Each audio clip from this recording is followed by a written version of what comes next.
नमस्कार दोस्तों, मैं अभय कुमार आप सभी को जेपीएससी पीटी कोर्स सीरीज में स्वागत करता हूं। आज हम बात करेंगे मुंडा मानकी शासन व्यवस्था के बारे में। उससे पहले मैं आप सभी से रिक्वेस्ट करता हूं कि आप मेरे इस चैनल को सब्सक्राइब कर दें, लाइक कर दें और बेल आइकन दबा दें। मुंडा मानकी शासन व्यवस्था हो जनजाति की पारंपरिक स्वशासन व्यवस्था है। हो जनजाति मुंडा जनजाति की एक उपशाखा है। मुंडा मानकी शासन व्यवस्था कोल्हान प्रमंडल में प्रचलित है।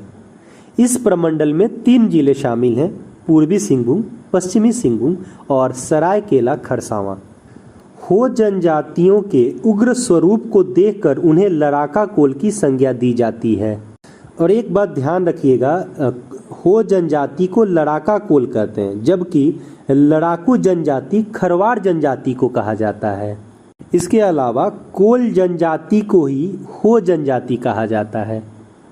भारत की प्राचीनतम गणतांत्रिक व्यवस्था में से एक मुंडा मानकी शासन व्यवस्था है।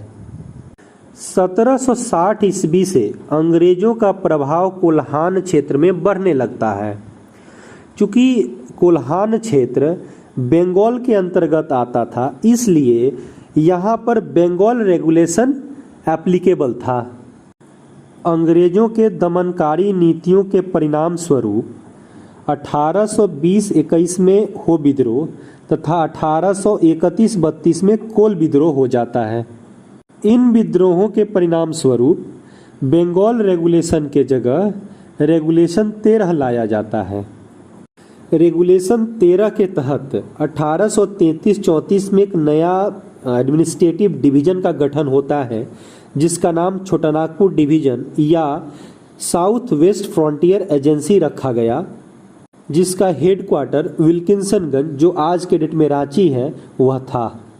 रेगुलेशन 13 के तहत जब नया डिवीजन बन जाता है, तो उस नया डिवीजन बनने के बाद मुंडा मानकी शासन व्यवस्था को थोड़ा बहुत मान्यता मिलता है। कैप्टन विल्किंसन को अंग्रेजों के एजेंट के रूप में इस क्षेत्र में भेजा जाता है।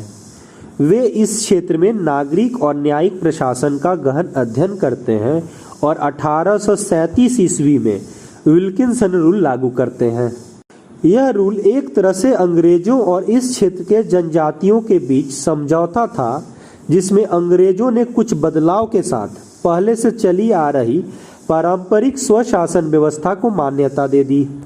इस तरह विल्किंसन रूल के तहत मुंडा मानकी शासन व्यवस्था को मान्यता मिल गई। विल्किंसन रूल के अंतर्गत कुल 32 प्रावधान लागू किया गया। फॉर एग्जाम्पल, दंड प्रणाली, कर प्रणाली, संस्कृति प्रणाली वगैरह वगैरह। विल्किंसन रूल लागू होने के बाद हो जनजातियों के जीवन और शासन व्यवस्था काफी प्रभावित हुई। कोल्हान क्षेत्र के सभी मुंडा को अपने गांव का राजा घोषित कर दिया गया। मुंडा और मानकी के पद को पूर्व की तरह वंशानुगत कर दिया गया और उनको अतिरिक्त जिम्मेदारी दे दी गई। कैप्टन थॉमस विल्किंसन को हो जनजातियों के बीच में किसुन साहब के नाम से जाना जाता है। अब देखते हैं मुंडा मानकी शासन व्यवस्था का स्ट्रक्चर कैसा है। मुंडा मानकी शासन व्यवस्था 2 स्तरों पर कार्य करती है। पहला हातू और दूसरा पीढ़। पहला हातू। हातू का प्रशासनिक और न्यायिक प्रधान मुंडा होता है।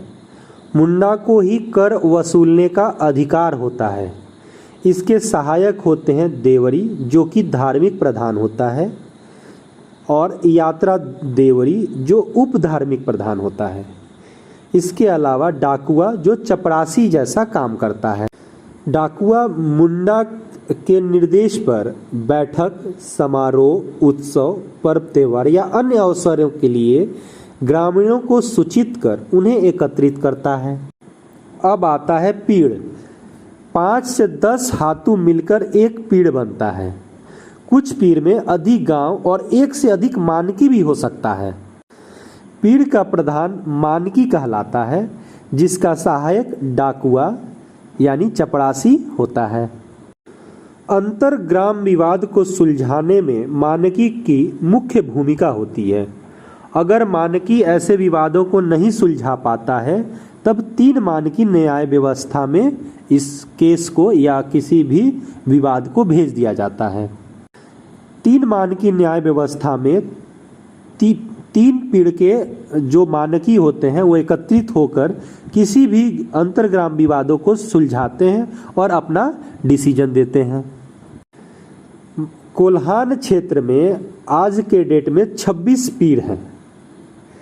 हो जनजाति का जो सभा होती है, जो बैठक होती है, जो अखाड़ा होता है, उसे तुर तुर के नाम से जाना जाता है। जितने भी हम अधिकारी देखें जैसे मुंडा, मानकी, देवरी, डाकुआ, यात्रा देवरी वगैरह, इन सबको पेमेंट मिलता है। अब हम बात करते हैं मुंडा मानकी शासन व्यवस्था में कर प्रणाली के बारे में। मुंडा को अपने गांव में प्रत्येक हल के लिए 8 आना कर के रूप में वसूलने की जिम्मेदारी दी गई। वसूले गए कर में प्रत्येक 16 आना में 12 आना के हिसाब से मानकी के पास जमा करना होता था और बचा हुआ 4 आना मुंडा स्वयं रख लेता था। मुंडा द्वारा जमा किए गए कर को अंग्रेजों के सरकारी खजाने में जमा करने की जिम्मेदारी मानकी को दे दी गई। सरकारी खजाने में 16 आना जमा करने पर मानकी को 1 आना मिलता था। तहसीलदार का पद सृजित किया गया और उसे राजस्व वसूली के लिए मानकी का सहयोगी बना दिया गया। मानकी को अपने अधीनस्थ मुंडाओं पर निगरानी रखने की जिम्मेदारी भी दी गई।